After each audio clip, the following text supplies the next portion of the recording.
जय हिंद, जय भारत। सैनिक न्यूज टुडे में आपका स्वागत है।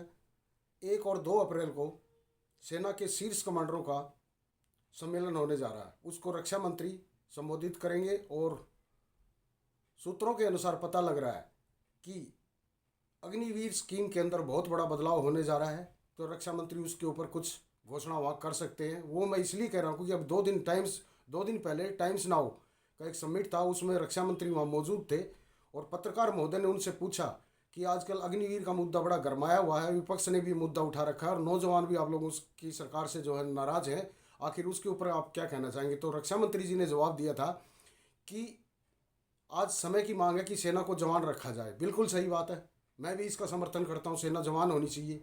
क्या 30, 32, 35 साल का आदमी बूढ़ा हो जाता है? नहीं, बूढ़ा नहीं होता, एक्टिविटी करता है। सेना जवान थी, जवान है और जवान ही रखने की पॉलिसी भारत सरकार ने पहले भी बनाई थी, लेकिन मौजूदा सरकार और रक्षा मंत्री जी सेना को कुछ ज़्यादा ही जवान बना रहे हैं। ज़्यादा ही जवान बना रहे हैं कि 18 साल का बच्चा भर्ती होगा और 22 साल में घर आ जाएगा।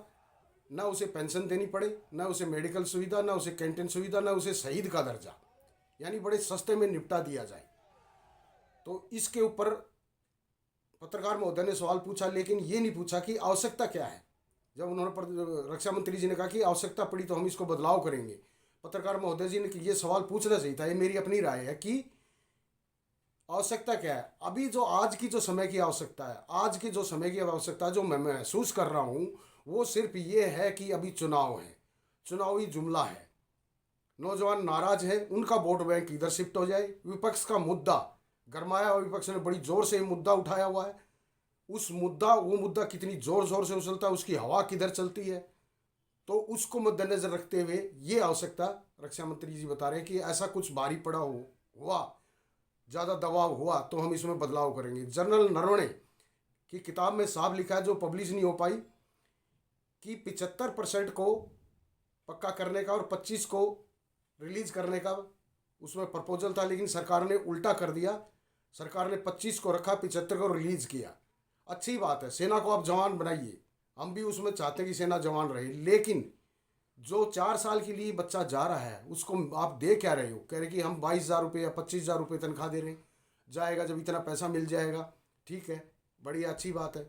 और बोला हम रिजर्वेशन करके दे रहे हैं नौकरियों में रिजर्वेशन करके दे रहे हो आप, जब वो 4 साल बाद घर जाएगा क्या पता दिल्ली पुलिस में वैकेंसी ना हो, हरियाणा पुलिस में वैकेंसी ना हो, चंडीगढ़ पुलिस में वैकेंसी ना हो, पैरामिलिट्री फोर्सेज में वैकेंसी ना हो, 1 साल लगे वैकेंसी आने में, तब तक वो बैठा रहेगा निठल्ला बन के, उसके पास कोई काम नहीं होगा, क्या करेगा वो? उससे बढ़िया वो आपके पास में ही है। आप सीधे ऐसा एक सिस्टम बनाइए कि सीधे ही जो आप जिनको घर भेज रहे हो 75% को, सीधे आप दिल्ली पुलिस में भेजिए, हरियाणा पुलिस में भेजिए, चंडीगढ़ पुलिस में भेजिए, पैरामिलिट्री फोर्सेज में भेजिए, वहीं से वहीं जाके उन्हें इनरोलमेंट क्यों नहीं करा देते? इतना लंबा खेल खेलने की क्या जरूरत है? मैं तो खेल ही कहूँगा इसे, क्योंकि अगर आप नौकरी दे रहे हो तो वहीं से सीधा उसको वहीं भेज दो। जिसको सीआरपी में जाना है वो सीआरपी में जाए, जिसको पुलिस में जाना है वहीं से वहीं की वहीं भेज दो और उनको कर दो।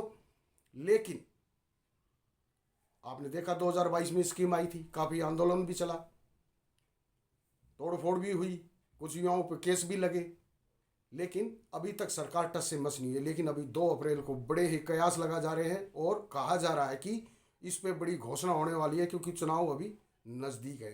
तो सरकार को चाहिए वोट बैंक। अब ये या तो चुनावी जुमला है सिर्फ वोट के लिए, बदलाव तो इसमें होना चाहिए, हम इसके पक्ष में हैं, लेकिन सरकार आखिर ये बदलाव कब करेगी? उम्मीद की जा रही है कि अभी 2 तारीख को रक्षा मंत्री जी, सेना कमांडरों का जो सम्मेलन है, जिसके अंदर जनरल सीडीएस अनिल चौहान जी, तीनों सेनाओं के जनरल और रक्षा मंत्रालय के अफसर भी मौजूद होंगे, तो वहाँ पर कुछ बड़ी घोषणा हो सकती है।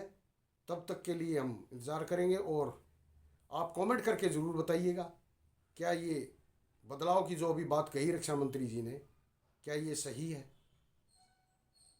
कमेंट करके बताना क्या चुनावी जुमला है, वोट बैंक लेने का एक तरीका है, जैसे पहले भी काफ़ी जुमले फेंके गए थे। तो कमेंट करके ज़रूर बताइएगा। तब तक के लिए जय हिंद, जय भारत। स्वस्थ रहें, मस्त रहें, सतर्क रहें, सावधान रहें और अफवाहों से दूर रहें। सवाल अग्निवीर स्कीम पर भी उठते हैं। अग्निवीर स्कीम पर कुछ विपक्षी दलों का कहना है कि शॉर्ट चेंज किया जा रहा है नए युवाओं को जो भर्ती होते हैं, क्योंकि उन्हें वो सारी सुविधाएं उपलब्ध नहीं है और ये शॉर्ट ट्रेनिंग कोर्स है, शायद टेम्पररी तौर पर हम सैनिक इकट्ठे कर रहे हैं। ये तमाम डिबेट बहुत सी मिसगिविंग्स के साथ शुरू हुई, लेकिन आज भी ये सवाल उठता रहता है। नहीं, मैं समझता हूं कि इस सवाल का अपने में कोई औचित्य नहीं है।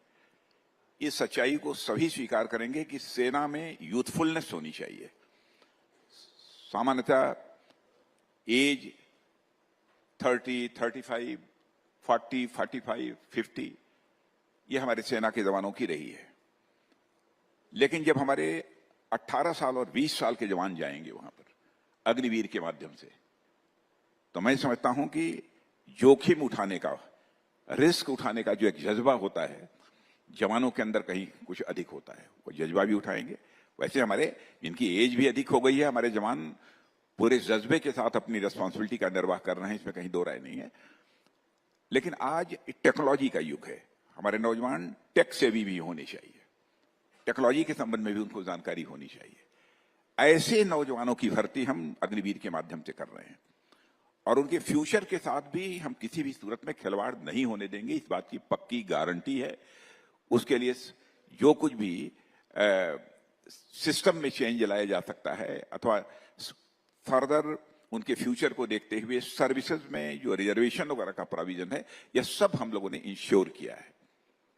और कहीं पर यदि कोई ड्रॉबैक इसमें हमको दिखाई देगा तो उसमें सुधार करने के लिए भी हम पूरी तरह से तैयार हैं।